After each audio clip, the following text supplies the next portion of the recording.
Assalamualaikum warahmatullahi wabarakatuh. Selamat datang di Drati VVTO Channel. Selamat menyaksikan. Oke teman-teman, kembali lagi di channel Wangcul atau Wang Lembak. Jangan lupa di subscribe, like dan bagikan ke media sosial teman-teman supaya kami selalu semangat untuk merilis video seputar sejarah, budaya dan informasi daerah kita.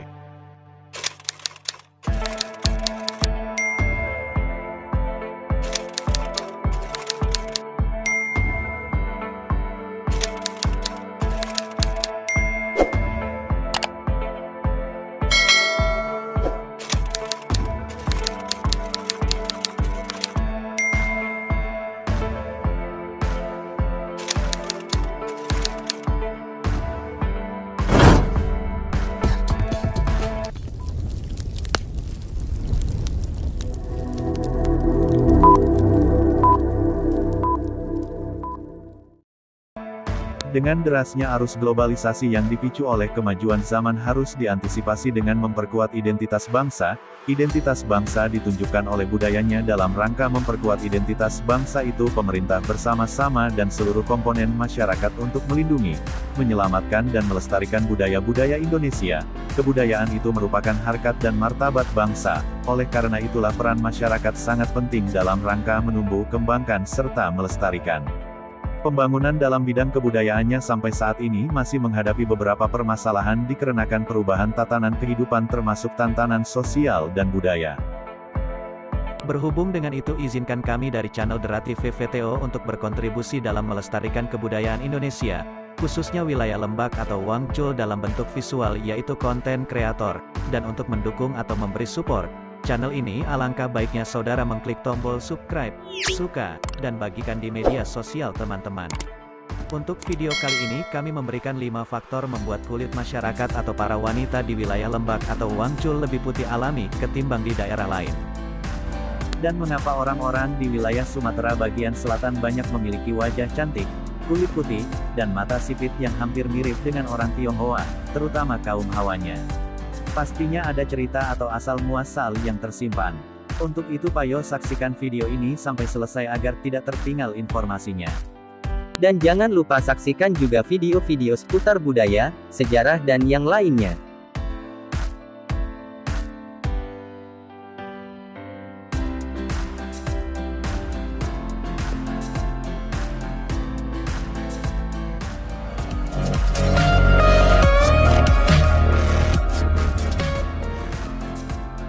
Daerah Wangcul merupakan salah satu daerah di Pulau Sumatera yang banyak dikelilingi perbukitan.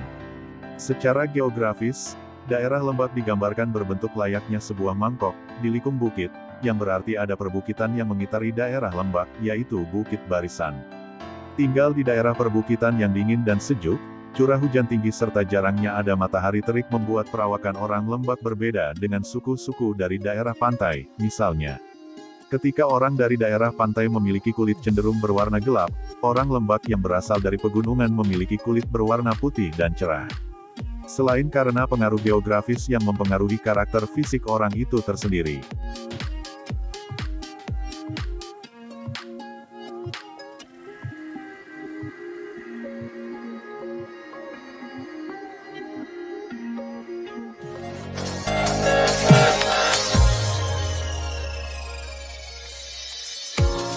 Nomor 2. Perawatan kulit menggunakan bahan tradisional. Seperti diungkap di atas, Wangcul merupakan daerah pegunungan dengan mata pencaharian utama bercocok tanam. Buah, sayur, rempah-rempah dan berbagai hasil bumi melimpah ruah di tanah Lembak. Selain sebagai bahan makanan, ini pun berguna untuk kecantikan. Wanita Lembak menggunakan bahan-bahan tradisional untuk merawat kulit, seperti beras untuk masker dan cuci muka, hingga buah-buahan dan lemon dan banyak lagi yang lainnya.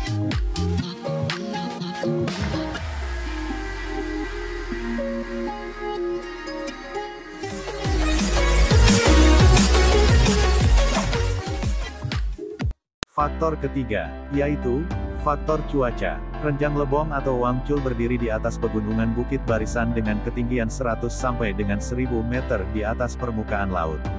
Ladang masih diselimuti kabut sehingga buah-buahan dan sayuran yang tumbuh adalah dalam nuansa berkabut. Dan hal ini berpengaruh pada kulit masyarakat sekitar yang memiliki kulit putih dan bersih alami.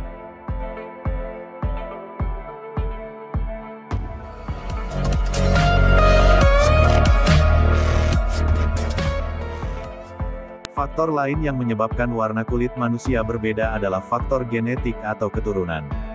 Jika orang tua kamu memiliki warna kulit berbeda, maka kamu akan memiliki warna kulit yang paling dominan.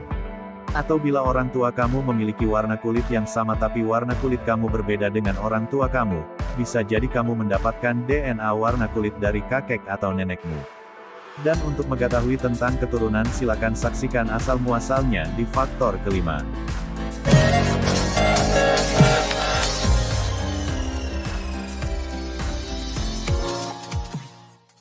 Yang terakhir, berikut videonya asal-muasal kaum Hawa daerah Sumatera bagian selatan termasuk daerah Lembak yang memiliki kulit putih dan mata mereka sipit-sipit. menuntut ilmu sambil bawa barang dagangan. Namun Sriwijaya sangat mendunia pada masa itu, bahkan menjadi salah satu peradaban dunia yang sangat maju. Untuk masa-masa ini, Mang Dayat masih minim informasi mengenai pernikahan Wong Palembang dengan pendatang dari daratan Cina. Walaupun kemungkinan ada baik. Mang Dayat pada tahun 1407 pada saat Laksamana Cheng Ho berlabuh di Falun Gong yang artinya pelabuhan tua atau negara kukang pada catatan Cina. Dalam ekspedisi Laksamana Cheng Ho membawa sebanyak 62 kapal dan 27.800 tentara. Ekspedisi ini untuk menangkap Chen Shuji yang memiliki sekitar 17 kapal dengan 5.000 tentara. Nah, bayang-kebayang cek ribuan wong datang dari daratan Cina. Setelah itu terjadilah pertempuran antara Laksamana Cheng Ho dengan Chen Shuji yang dibenangkan oleh pasukan Laksamana Cheng Ho. Mereka kemudian cukup lama menetap di kota Palembang hingga ditunjuknya Xin Jinjing sebagai pimpinan distrik Palembang. Perlu kita garis bawahi bahwa Laksamana Cheng Ho dan Xin Jinjing ialah seorang Muslim. Mereka juga menjalankan dakwah penyebaran agama Islam, terutama Xin Jinjing yang juga punya anak bernama Si Danyang yang dijuluki sebagai Nyai Gede Pinatih yang menjalankan dakwah sampai ke Gresik, Jawa Timur. Pada masa inilah diprediksi banyak pernikahan yang terjadi antara Wong Palembang dengan warga Tionghoa. Akulturasi ini bisa berlatar belakang kesamaan agama ataupun dakwah penyebaran agama.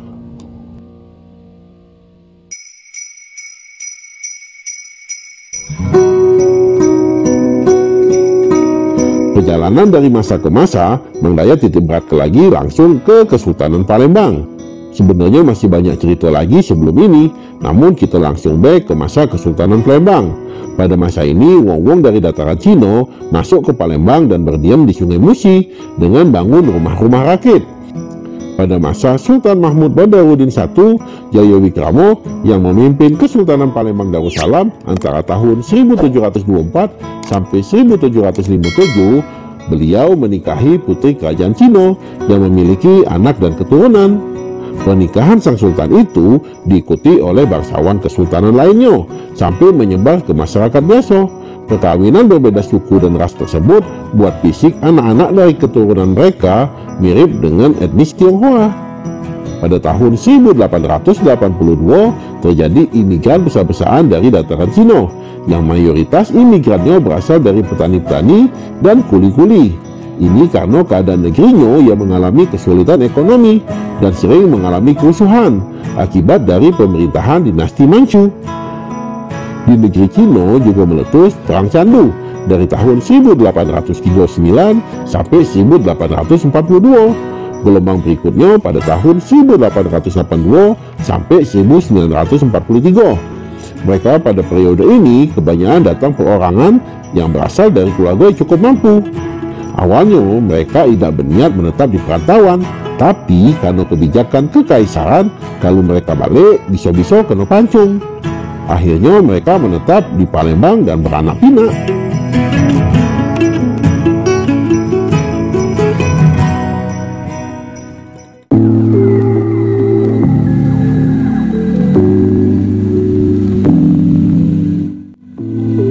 Diingat, imigran Cina di Indonesia sebagian besar adalah wong-wong Tionghoa Muslim.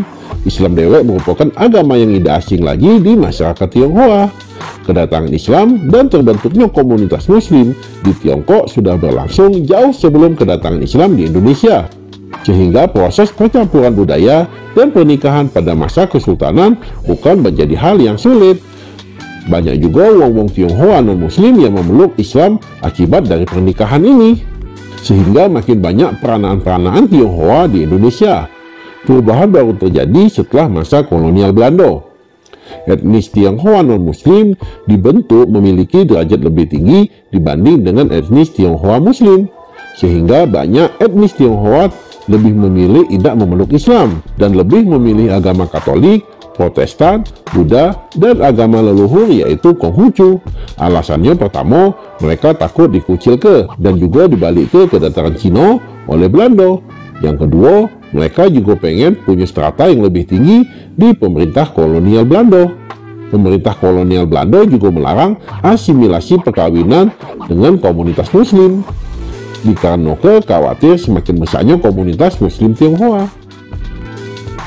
Demikian yang dapat kami sampaikan. Jika menyukai video ini silakan untuk di-subscribe, sukai dan bagikan ke media sosial teman-teman. Terima kasih telah menonton video mengenai masalah faktor kulit masyarakat di wilayah Lembak yang memiliki kulit putih dan paras yang cantik-cantik seperti orang Tionghoa. Mohon maaf jika informasi dari kami kurang akurat baik dari segi video maupun narasi, agar dapat dimaklumi. Silakan berkomentar yang membangun agar kami dapat menyajikan konten-konten lebih baik lagi seputar Wangchul. Kami akhiri, wassalamualaikum warahmatullahi wabarakatuh.